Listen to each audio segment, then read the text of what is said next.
Bonjour. Je voudrais rebondir sur une émission qui actuellement a lieu sur France Culture concernant les robots et notamment les golems, Pygmalion, etc. Ça me paraît extrêmement intéressant au regard de mes propres recherches sur les rapports entre la femme et l'androïde. Autant que j'ai pu entendre cette émission, je n'ai pas suivi de bout en bout, il ne semble pas qu'on ait abordé cette question, pas directement. Donc effectivement, la question de la création est un sujet récurrent dans le monde judéo-chrétien notamment. Dieu a créé l'homme, l'homme est capable de créer lui-même des créatures, Frankenstein, le golem, dans le monde juif. Et ça montre bien qu'il y a une vraie question à ce sujet, n'est-ce pas? Il y a une vraie question. Ce n'est pas une plaisanterie. Ça veut dire que dans l'inconscient collectif, il y a cette idée qu'il y a d'un côté des dieux qui seraient en quelque sorte incréés et des êtres qui seraient créés. Et là, il y a une frontière qui passe. Celui qui est créé, et non pas qui émane en quelque sorte, eh bien, il n'a pas les mêmes caractéristiques, n'est-ce pas? Il a ses limites. Et on s'est posé la question de savoir si ce qui était créé avait une âme. Et vous savez que le problème s'est posé pour les femmes. Il y a eu la fameuse querelle de Valladolid.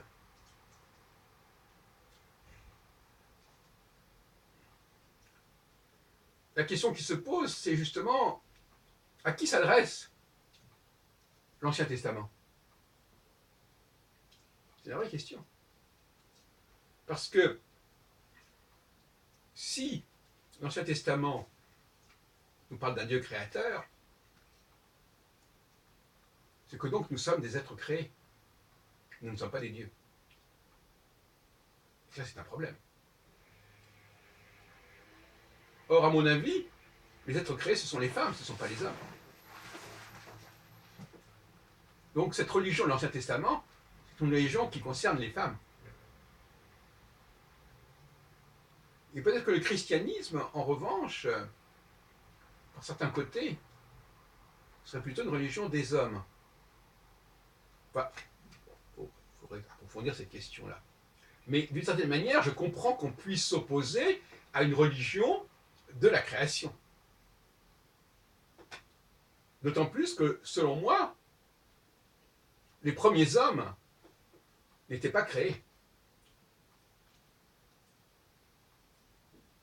Ce n'est que dans un deuxième temps que les dieux ont voulu fabriquer des êtres à partir d'êtres non créés, c'est-à-dire d'êtres qui existaient, tout simplement. Ils voulaient faire d'Adam un être à leur image. Je ne sais pas très bien ce que ça veut dire d'ailleurs. Mais moi je comprends, surtout qu'avec le chapitre 2 de la Genèse, quand on sort la femme de la côte d'Adam, même si c'est une autre formule qu'on peut utiliser, peu importe, ça veut bien dire qu'il y a quelque chose qui se fait dans un deuxième temps. Et qu'est-ce qui est dans le deuxième temps? C'est ce qui est créé. Parce que le premier temps, c'est le créateur lui-même. Il faut déjà que le créateur existe, et puis après, il y a une création. De même qu'en musique, il faut qu'il y ait un compositeur qui existe, et puis après, il y a une composition. Donc, mon ami Moshe Idel a écrit il y a quelques années déjà un livre qui s'appelle un livre sur le golem. Et c'est intéressant parce que ça vient compléter quelque part mon regard sur l'Ancien Testament. Savoir qu'effectivement, il y a le problème de la création. Est-ce que nous ne sommes pas nous-mêmes? Est-ce que les êtres, pas nous-mêmes, est-ce que les femmes ne sont pas elles-mêmes des golems créés par les dieux Est-ce que nous-mêmes, nous, en tant que créateurs, hommes, nous ne sommes pas des dieux? Pour moi, nous sommes les égaux des dieux. Nous sommes des dieux, c'est-à-dire que nous sortons euh, de la création. Mais pas de la création, nous ressortons de la nature. Et la création, ce n'est pas la nature, justement. C'est là qu'il y a un malentendu. Quand on nous présente dans l'Ancien Testament, au premier chapitre de la Genèse, la nature comme étant le résultat d'une création, c'est une absurdité. La nature donne lieu à des créateurs qui eux-mêmes, des créateurs qui sont des dieux d'une certaine manière. Parce que le Dieu qui serait à l'origine de tout le processus, ça ne nous intéresse pas tellement. Mais ces dieux qui émanent de la nature et qui sont capables de créer. Parce que quelque part, la définition du Dieu, c'est d'être un créateur.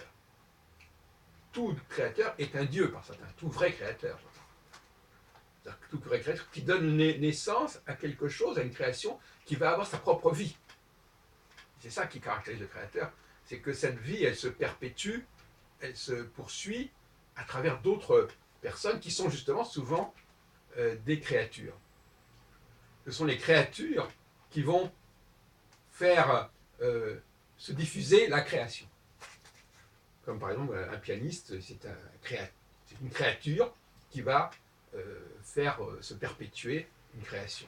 Donc il n'est même pas non plus l'auteur, donc il y a le compositeur, le pianiste, qui va jouer, qui va faire vivre cette création, et qui lui-même, jusqu'à un certain point, est lui-même un androïde, ou se présente, ou se comporte comme un androïde. C'est-à-dire que quelqu'un, on met une disquette, et puis il commence à jouer. Tourne-disque. Voilà donc ce que je voulais dire, n'est-ce pas? C'est qu'il y a toute une tradition de la création qui est à revoir et qui est à repenser.